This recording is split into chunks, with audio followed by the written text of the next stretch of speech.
है एवरीवन, मैं सुनील। आज हम कुछ नए बिंदु पर चर्चा करेंगे। वो है वर्ण व्यवस्था, जैसा कि हमें वो ऋग्वेद में देखने को मिलता है, यानी कि जाति व्यवस्था, जो कास्ट सिस्टम था वो किस प्रकार से जन्मा। तो सबसे पहले आपका मेरे चैनल SST विद सुनील में वेलकम है, और चैनल को सब्सक्राइब करें, लाइक करें और शेयर करें। ठीक है, तो आते हैं अपनी वर्ण व्यवस्था पर। ब्राह्मण, क्षत्रिय, वैश्य, शूद्र, ये वर्ण व्यवस्था के अंतर्गत आते हैं। जाति व्यवस्था जो कि समाज के लिए अच्छी नहीं है, लेकिन ये चला आया है सिस्टम, ये कास्ट वाला सिस्टम। तो हमें इसको भी जानना बहुत ज़रूरी है कि कब, कैसे, कहाँ से इसकी शुरुआत हुई। ठीक है, तो जैसा कि सभी लोग को पता है, वेद वेद कितने हैं? 4 हैं, सभी को पता है। जैसे हम लिखे देते हैं यहाँ पर वर्ण व्यवस्था। ठीक है, वर्ण व्यवस्था। वेद 4 हैं, सभी को पता है। ऋग्वेद, ठीक है, यजुर्वेद, सामवेद,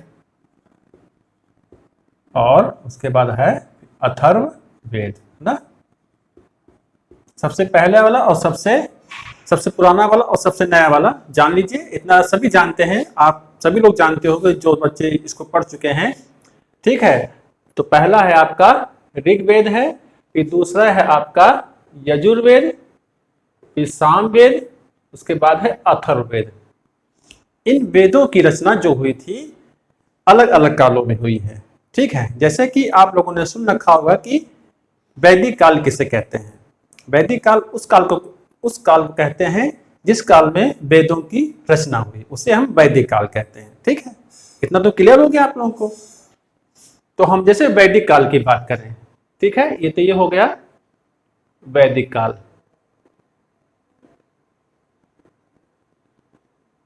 वैदिक काल क्लियर, ये तो सभी को पता है। और अध्ययन की सुविधा के लिए वैदिक काल को 2 भागों में बांटा गया है। पहला है पूर्व वैदिक काल, पूर्व वैदिक काल। ठीक है, दैट क्लियर। पहला है पूर्व वैदिक काल, और जो दूसरा है आपका वो है उत्तर वैदिक काल। ठीक, उत्तर वैदिक काल। ठीक, अगर इन दोनों का टाइम पीरियड देखा जाए कि ये कब से कब तक रहा, ये काल जो 2 काल मैं आप लोगों के सामने लिखे हूं, आप लोग देख रहे हो, उसको समझ रहे हो, तो इन दोनों का अलग अलग टाइम पीरियड रहा है। वो कौन कौन सा है मैं सामने मेंशन किए देता हूं, आप लोग उसको समझ लेंगे। पहला है पूर्व वैदिक काल, ये था 1500 से 1000 ईसा पूर्व तक ये माना जाता है। ठीक है, उसके बाद आपका आता है उत्तर वैदिक काल। ये उत्तर वैदिक काल कब से कब तक रहा? उत्तर वैदिक काल आपका रहा 1000 से 600 ईसा पूर्व तक, ऐसा इतिहासकारों का मानना है। 1500 to 1000 है ईसा पूर्व तक, और दूसरा है 1000 से 600 ईसा पूर्व तक आपका उत्तर वैदिक काल रहा है। थोड़ा और इसको हम जैसे जानेंगे कि पूर्व, अब जैसे हम वेदों से इसको जोड़ के देखते हैं कि इन वेदों, जो ये 4 वेद हैं, ये चारों वेद किस काल से संबंधित रहे हैं। तो सबसे पहले आप लोग जान लीजिए, जो आपका पहला वाला आ रहा है ऋग्वैदिक काल, ये आपके किससे संबंधित है? रिलेटेड है पूर्व वैदिक काल से। ठीक है, ऋग्वेद जो आप देख रहे हो, ऋग्वेद ये कब रचा गया? पूर्व वैदिक काल में, इसीलिए पूर्व वैदिक काल को ऋग्वैदिक काल भी कहते हैं। ठीक, पूर्व वैदिक काल को हम ऋग्वैदिक काल भी कहते हैं। हम यहां लिखे देते हैं आगे बढ़ा करके, ऋग वैदिक काल। ऋग वैदिक काल। ठीक हो गया। तो अब कोई कंफ्यूजन नहीं होगा आप लोगों को कि ऋग वैदिक काल कहें चाहे पूर्व वैदिक काल, ठीक है, दोनों एक ही चीज है। तो जिस काल में ऋग्वेद की रचना हुई उसको पूर्व वैदिक काल कहते हैं। अब बाकी के ये जो तीन आप लोग को वेद दिख रहे हैं, यजुर्वेद, सामवेद, अथर्ववेद, ये सारे के सारे कब रचे गए? उत्तर वैदिक काल में। ठीक है, सीधा सा फंडा यही है। ठीक, इतना तो आप लोग को समझ में आ ही गया होगा कि किस काल में कौन कौन से वेदों की रचना हुई और इनका क्या टाइम पीरियड रहा है। एक बार की देखा जाए तो इन दोनों का आप टाइम पीरियड ऐसे भी याद कर सकते हो, ऐसे, ठीक है, ऐसे करके 1500 से 600 ईसा पूर्व के बीच में आपका ये दोनों आता है, दोनों वैदिक काल। पूर्व वैदिक काल और उत्तर वैदिक काल में बहुत अंतर है। पूर्व वैदिक काल में जो बुराइयां नहीं थी वो उत्तर वैदिक काल में आकर के जन्म ले लेती हैं। यानी कि पूर्व वैदिक काल और ऋग वैदिक काल, पूर्व वैदिक काल और ऋग वैदिक काल के जो बीच का समय है, ठीक है, जो संक्रमण काल है, वहीं से सामाजिक बुराइयों ने जन्म लेना शुरू किया। जैसा कि ऋग्वेद के, जैसा कि यहां लिखे देता हूं मैं, जैसा कि ऋग्वेद के, ऋग्वेद का जो 10वां मंडल है, ऋग्वेद का जो 10वां मंडल है आप लोगों का, और इसके अंतर्गत जो आता है पुरुष, पुरुष सूक्त, ठीक है, पुरुष सूक्त, उसी में सर्वप्रथम वर्ण व्यवस्था का हमको जन्म देखने को मिलता है। कौन कौन सा? ऋग्वेद के 10वें मंडल में पुरुष सूक्त में बताया गया है। कैसे जान लेंगे? एक पुरुष है, एक पुरुष है, ठीक है, एक पुरुष है, ऐसे करके, ठीक, तो उस पुरुष, उसको ब्रह्म माना गया है। 10वें मंडल में जो कहा गया है कि परम ब्रह्म के मुख से ब्राह्मण की उत्पत्ति हुई। इसका काम क्या है? यज्ञ करना, वेदाध्ययन करना, ठीक है, और जो पुरोहित होते हैं वो किरदार निभाना, ठीक है, पूजा पाठ करवाना, दान लेना, दक्षिणा, है ना, ये सारे इसके कार्य थे। ठीक है, किसका? ब्राह्मणों का। तो कहा गया मुख से ब्राह्मणों की उत्पत्ति हुई। उसके बाद दूसरा क्या है? भुजाओं से, भुजाओं से क्षत्रियों की उत्पत्ति मानी जाती है। ठीक है, भुजाओं से, जैसा कि बता रहा है, भुजाओं से क्षत्रियों की उत्पत्ति मानी गई। इनका अब भुजाएं हैं, आर्म है, इससे हम क्या करते हैं? वर्क करते हैं। लेकिन अगर एक सामाजिक दृष्टिकोण से देखा जाए, एक प्रशासनिक दृष्टिकोण से, जैसा कि उस समय चल रहा था सुरक्षा वाली बात को लेकर के, तो क्षत्रियों का काम था युद्ध करना, देश की रक्षा करना, राज्य की रक्षा करना, समाज की रक्षा करना, ये इनका कर्तव्य था। दान देना, अध्ययन करना भी था ना, ये क्षत्रियों का कार्य निर्धारित किया गया। ओके, उसके बाद जंघों से बताया जाता है किसकी उत्पत्ति हुई? वैश्य की, वैश्य की उत्पत्ति हुई, जिसका कार्य क्या था? व्यापार, वाणिज्य, ये सारे इनके कार्य थे। यानी कि अर्थव्यवस्था को देखना, क्योंकि अर्थ, धन, पैसा, व्यापार, ये भी देश के, समाज के, राज्य के विकास में अपनी महत्वपूर्ण भूमिका निभाते हैं। तो ये इनका कार्य था कि आपको ये कार्य करना है। सबके कार्य निर्धारित थे। ठीक, उसके बाद आता है चरणों से, चरणों से किसकी उत्पत्ति मानी गई? शूद्रों की। शूद्रों की उत्पत्ति मानी गई। ठीक है, जिसका कार्य था बाकी के 3 वर्णों की, बाकी के 3 वर्णों की, बाकी के 3 वर्णों की सेवा करना, ब्राह्मण क्षत्रिय वैश्य की। इनका कार्य केवल यही था, सेवा सत्कार करना। ओके, और शुरुआती दौर में केवल 3 लोगों के ही नाम हमको 10वें मंडल में देखने को मिलते हैं, लेकिन अंत के तंत में जाते जाते शूद्र वर्ण भी हमको देखने को मिलता है। वर्ण का मतलब रंग भी होता है, और यहाँ पर जाति को लेकर के भी इस शब्द का इस्तेमाल हुआ है। तो जो शुरू के नाम मिलते हैं वो मिलते हैं,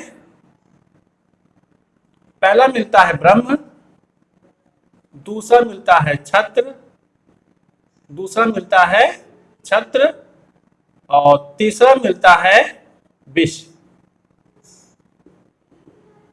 ठीक, ब्राह्मण क्षत्रिय वैश्य विष। और लास्ट में जैसे जैसे उत्तर वैदिक काल शुरू होगा, शूद्र वर्ण आपके सोसाइटी में, समाज में उत्तर वैदिक काल से देखने को मिलने लगता है। इसका देखिए एक चीज का अंतर आपको ये मानना है, जो पूर्व वैदिक काल था, इस काल में जब वर्ण व्यवस्था ने जन्म ले लिया, तो ये जो वर्ण व्यवस्था थी ये कर्म पर आधारित थी। ठीक है, मैं यहां लिखे देता हूं, पूर्व वैदिक काल, पूर्व वैदिक काल। ठीक, पूर्व वैदिक काल में ये किस पर आधारित थी? कर्म पर। जैसा कर्म करोगे उसी हिसाब से आपका वर्ण निर्धारित हो जाएगा। कर्म पर आधारित, कर्म पर आधारित क्या? वर्ण व्यवस्था। ये इंपॉर्टेंट है, ये फैक्ट है आप लोगों का कि पूर्व वैदिक काल में जो वर्ण व्यवस्था थी, जो वर्ण व्यवस्था थी वो कर्म पर आधारित थी। जैसा आपका कर्म होगा उसी वर्ण का आपको माना जाएगा। आई थिंक ये मेरा जो ओपिनियन, अगर पर्सनल ओपिनियन पूछा जाए तो सही है, कर्म पर ही आधारित होना चाहिए, ना कि जन्म पर। तो इसका एक एग्जाम्पल देखने को मिलता है, ऋग्वेद में एक ऋषि है, वो कहता क्या है, मैं यहां पर लिख रहा हूं सेंटेंस। वो लिखता है, मैं कवि हूं, मैं क्या हूं? मैं कवि हूं, और मेरा पिता वैद्य है। ठीक है, दवा, मेरा पिता वैद्य है, और मेरी माता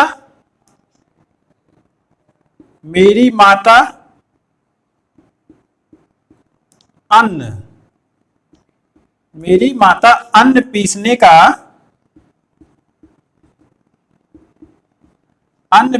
का कार्य करती है। अब देखिए आपको क्या देखने को मिल रहा है, मैं कवि हूं, कविता पाठ करता हूं, कुछ कामना करता हूं कि मुझे कुछ मिलेगा। मेरा पिता वैद्य है, कवि हूं, मेरा पिता वैद्य है, दवा देता है, उसके बदले में धन लेता है, पैसा लेता है। मेरी माता अन्न पीसने का कार्य करती है, अन्न पीस रही है, स्वयं का भी दूसरे का भी, तो किसी न किसी कामना से करती है। तो उसके आगे ये सेंटेंस कैसे पूरा होगा? वो सेंटेंस पूरा होगा ऐसे, साधन भिन्न है, साधन भिन्न है। देखिएगा कौन कौन से, कवि साधन भिन्न है, वैद्य साधन भिन्न है, अन्न पीसने का कार्य साधन भिन्न है। तो साधन भिन्न है, लेकिन सभी धन की कामना करते हैं, धन की कामना करते हैं। ठीक है, ये सेंटेंस इंपॉर्टेंट है, पूछा भी जा सकता है किसी भी एग्जाम में, तो ये ऋग्वेद से लिया गया है। ठीक है, साधन भिन्न है लेकिन सभी धन की कामना करते हैं, पैसा कमाना चाहते हैं ना, तो जैसा कर्म है उसी हिसाब से सब अपना अपना कर्म कार्य कर रहे हैं। लेकिन अब आप देखोगे कि जब उत्तर वैदिक काल आएगा तो सिस्टम बदल जाएगा। वो कैसे? उत्तर वैदिक काल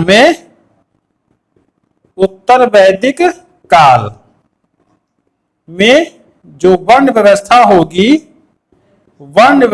होगी वो जो है किस पर आधारित हो जाएगी? कर्म पर नहीं, अब वो जन्म पर आधारित हो जाएगी। जन्म पर आधारित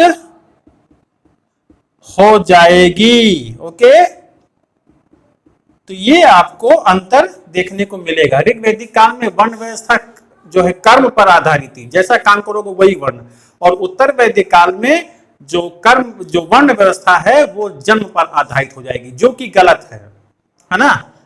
तो ये है हमारी वर्ण व्यवस्था जो कि ऋग्वैदिक काल से वैदिक काल से चली आ रही है। ठीक है, जैसा कि कहा जाता है कि जो वेद हैं ये ब्रह्म के द्वारा रचित हैं, ये ईश्वर कृत हैं, ये पुरुषों के द्वारा नहीं लिखे गए हैं। लेकिन अगर हम जो वर्ण व्यवस्था देख रहे हैं, ब्राह्मण क्षत्रिय वैश्य शूद्र, क्या ईश्वर ने बना करके भेजा था? जरा आप ही गौर कीजिए। वेदों को माना गया है कि ये ईश्वर कृत हैं, ब्रह्म के द्वारा रचित हैं, तो क्या ईश्वर ने ये वर्ण व्यवस्था बनाई थी? ईश्वर ने तो केवल इंसान बनाया था ना, ये ब्राह्मण क्षत्रिय वैश्य शूद्र नहीं बनाया था, हिंदू मुस्लिम नहीं बनाया था। तो इस आधार पर हम ये कहेंगे 100% ये श्योर है कि ये पुरुषों के द्वारा ही रचित हैं, और बाद में ये कई कालों में जो है रचित हैं, इनका बाद में संकलन किया गया, तो ईश्वर कृत नहीं हो सकते हैं। अगर वर्ण की बात आ रही है तो no, this is not possible. ठीक है, पॉसिबिलिटी यही है कि ये पुरुषों के द्वारा रचित हैं वेद। ठीक है, तो आपने देखा ऋग्वेद, यजुर्वेद, सामवेद, अथर्ववेद। वर्ण व्यवस्था मैंने बताई दो भाग में, पूर्व वैदिक काल, उत्तर वैदिक काल, 1500 से 1000 ईसा पूर्व, 1000 से 600 ईसा पूर्व, ये इनका काल रहा। ऋग्वैदिक काल पूर्व वैदिक काल को भी कहते हैं। ठीक है, ये मैंने समझाया। 10वें मंडल में पुरुष सूक्त में वर्ण व्यवस्था का उल्लेख मिलता है। ब्राह्मण क्षत्रिय वैश्य शूद्र, मुख से ब्राह्मण, भुजाओं से क्षत्रिय, जंघों से वैश्य, चरणों से शूद्रों की उत्पत्ति मानी गई है। ये एग्जाम्पल है कि कर्म पर आधारित है वर्ण व्यवस्था। आगे आने पर यह व्यवस्था जो है जन्म पर आधारित हो जाएगी उत्तर वैदिक काल में। ठीक है, तो पूर्व वैदिक काल, उत्तर वैदिक काल। ठीक है, तो ये था मेरा आज का वर्ण व्यवस्था वाला टॉपिक। और कैसा लगा कमेंट बॉक्स में कमेंट करें। मिलते हैं आपको नेक्स्ट टॉपिक में, नेक्स्ट एक अच्छे फैक्ट के साथ। और प्लीज चैनल को सब्सक्राइब करें, शेयर करें, औरों तक पहुंचे। मिलते हैं आपको नेक्स्ट वीडियो में। Thank you.